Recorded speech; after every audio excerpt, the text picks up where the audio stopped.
messieurs, bienvenue dans Quelle Fantasy, l'épisode 8. Bonjour, monsieur Sardin. Bonjour Monsieur Desfarges, bonjour Monsieur Vichez. Notre invité, c'est sa première dans un plateau de télévision. Bonsoir à vous. Bonsoir messieurs, Louis Desforges et bonsoir monsieur Sardin. À vous de présenter le sommaire, monsieur Sardin. Rolo.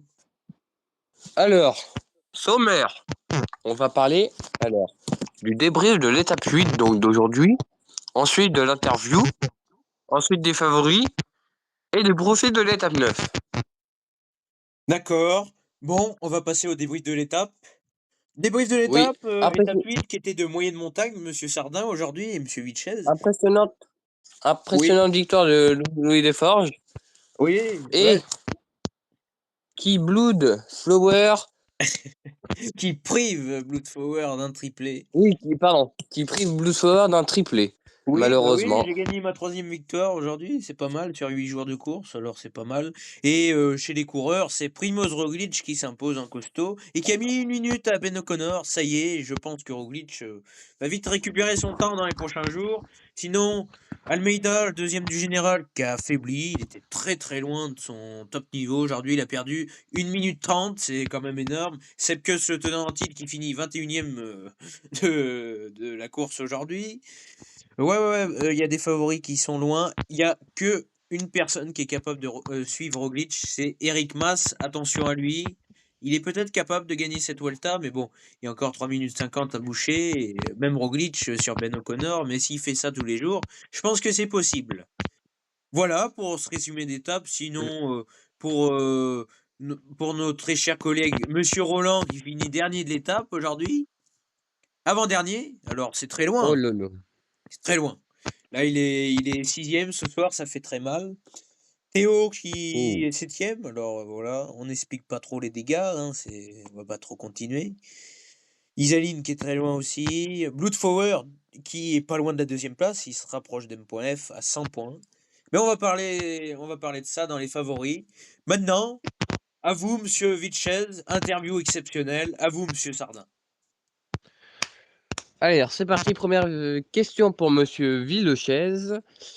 Que faites-vous dans la vie, Monsieur Villechez?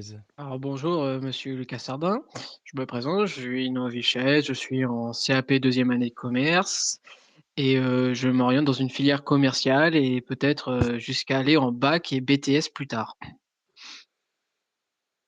Ouais, pas mal. Et vous Ensuite, Lucas Sardin? alors moi je m'appelle Lucas Sardin. Je suis en terminale CAP au lycée de Jean Caillot en chaudronnerie soudage. Et vous, Monsieur Desforges? Moi, je suis en première, cette année, je serai en première bac pro géomètre à Sillac. Voilà. Carré. À vous pour la deuxième question. Moi? Ah, Ah oui. Bah Quelles oui. sont vos passions politiques?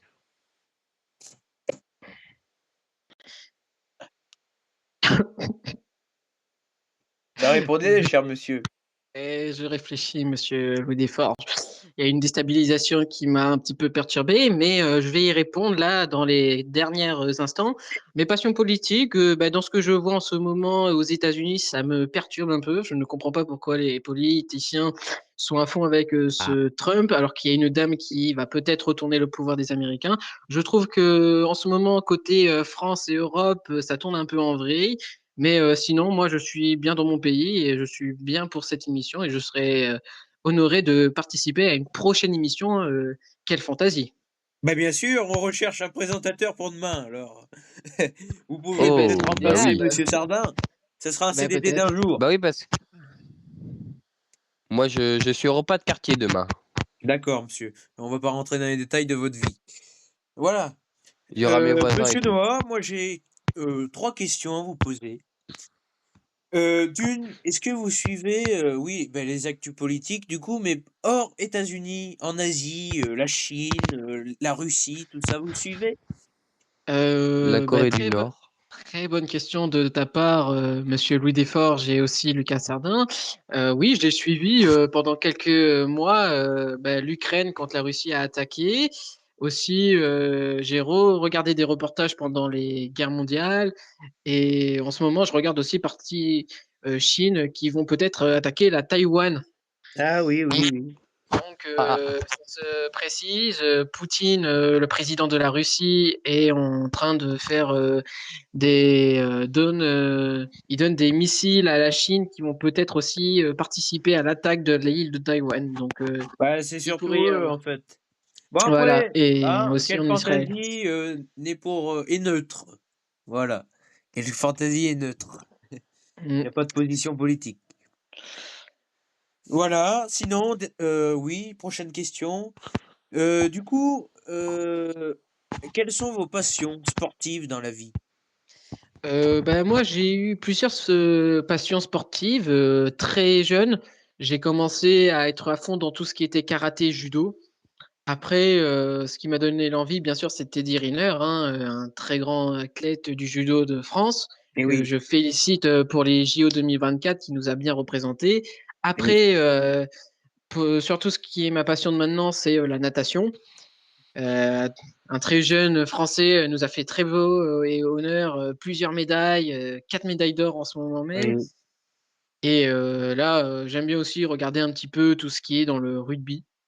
Et vous Mais allez suivre les Jeux paralympiques? les Paralympiques, je vais essayer de regarder, mais avec la rentrée, ça va Et être un ouais, petit ça peu va être chaud. compliqué. Ça va être chaud, mais je vais ah essayer de oui, regarder le début. Comme nous, hein, au on aura, Monsieur maximum. Sardin, nous, on aura une semaine d'émission pendant la rentrée. Ah oui. Et c'est pour ça, il faut Ah, il trouver faudra pas des. ça. Oui. Après, ça va, ça sera la semaine, on s'arrangera Ah, pour ça, ça sera possible, mesdames et messieurs. Voilà, ben ouais. merci bien, et je crois bien que vous avez une question pour nous, Monsieur Vitchez. Oui, j'ai une Oui, question monsieur Vilches. pour vous deux, messieurs. Qu'est-ce qui vous a donné cette idée de faire une vidéo sur le Tour de l'Espagne et peut-être futurement aussi sur le JO paralympique? Alors non, nous Je on sais est pas. spécialisé sur Fantasy. En fait, c'est des jeux, on va dire, ouais, de paris. En fait, on fait des équipes de 8 coureurs et on fait, D'accord. c'est comme un petit championnat. En fait, les coureurs, suivant leurs résultats, gagnent des points et du coup, ça fait un classement par étape, et en général aussi. Et du coup, oui, ça sera. Ben là, on le fait sur Tour d'Espagne cette année. J'ai eu l'idée de le faire là.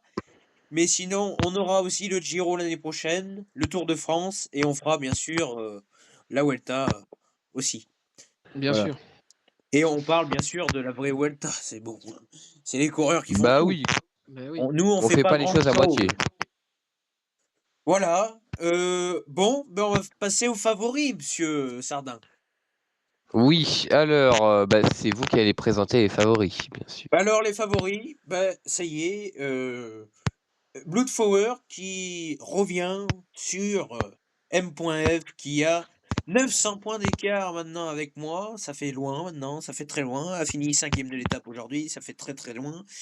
Mais Bloodflower, attention à lui, il revient 3e à 100 points. Et ça, c'est une surprise. C'est un outsider de cette compétition. On l'attendait pas. Sinon, Théo très loin. Nathan très loin Le... encore de son niveau. Et sinon, il y a le troisième, ouais, le troisième qui a perdu sa place et qui est 4e maintenant. RT24 qui a perdu 200 points aujourd'hui. Du coup, ça fait un peu mal. Mais bon, 200 points, c'est rien en une étape. Voilà, monsieur Sardin. Maintenant, je vous Voilà, laisse on va parler parler. de cette étape 9 demain qui fera terminer la semaine, cette première semaine de Grand Tour. À vous. Oui, alors, profil de l'état de neuf, bien sûr, de demain.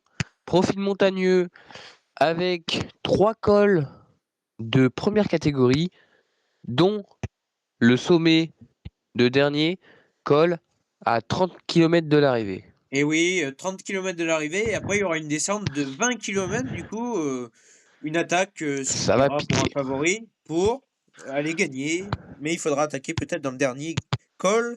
Mais Roglic, va falloir qu'il attaque de plus en plus, et Ben O'Connor, c'est un candidat sérieux. L'étape s'élancera de Moutrile, et ils arriveront à Granada. C'est en dessous de l'Andalousie. Ils quittent l'Andalousie, je crois bien. Après, moi, l'Espagne. Le premier col 8,9 km à 7,6. Il y aura un passage à 17%. Du coup, c'est costaud. Même Monsieur Vilches aurait du mal, je pense. Oui, bien sûr. Après, le deuxième, 7,1 à 9,5, il fait encore plus mal.